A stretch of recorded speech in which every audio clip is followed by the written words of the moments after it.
Welcome po sa panlasa ni Kuya Jay! Ngayon po ay magluluto po tayo ng kalderetang buto-buto na baboy po. Baboy, syempre ipipirito po natin muna yung patatas saka carrots. Tapos ito po yung ingredients, syempre habang nagluluto si Kuya Jay may kinakain tayo. Saging. Tara na po, magluto na po tayo. Pirito muna po natin ang patatas saka carrots.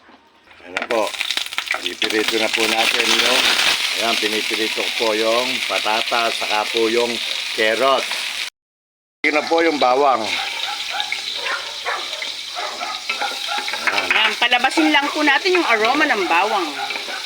Ngayon naman po ang sibuyas. Lagyan na po natin ang sili. Lagyan na po natin ngayon yung karne, ang baboy. Buto-buto.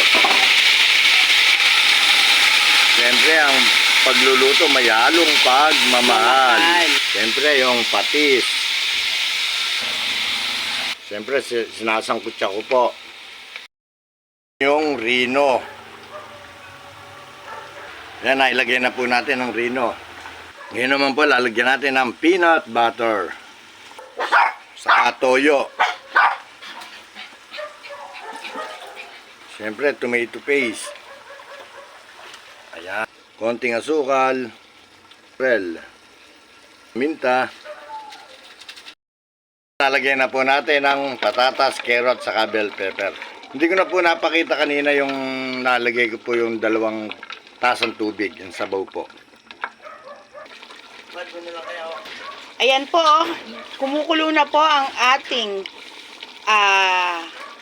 kalderetang buto-buto ni Kuya Jay. Welcome po sa panlasa ni Kuya Jay! Ngayon po, luto na po ang ating kalderetang buto-buto na baboy. At syempre, kakain na po tayo. Bago tayo kumain, alam niyo na, magpre-pray muna tayo. Lord, maraming salamat po sa biyaya at siksik at liglig sa mga binibigay niyo po sa amin. Maraming salamat po. Amen. Ayan. Paano pa? Pagtatagalin pa ba natin to? Kain na! Napapaanli sa sarap na naman ito si Kuya Jay. Oh. Tara na, tas sili. Ano ba yan?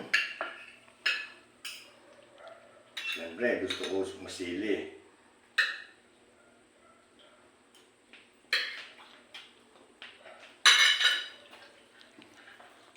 The best ka, Kuya Jay, sa panlasa. Ang sarap po. Kain na po tayo. Mga kapanlasa, tara po ha. Subaybayan niyo po pagkain natin ha. O, kumain na po kayo. Sabay na po tayong kumain. Mga kapanlasa, mag-ingat po tayo ngayon sa panahon kasi uso na naman po trangkaso, saka ubo. Dahil sa panahon natin, minsan iinit, uulan, kaya ang high tide, ayan na naman po ang high tide. O, mag-ingat po tayo po lahat ha, mag-ingat ha. Hanggang sa muli. Dito lang po yan sa panlasa ni Kuya Jay. Thank you po, heart po.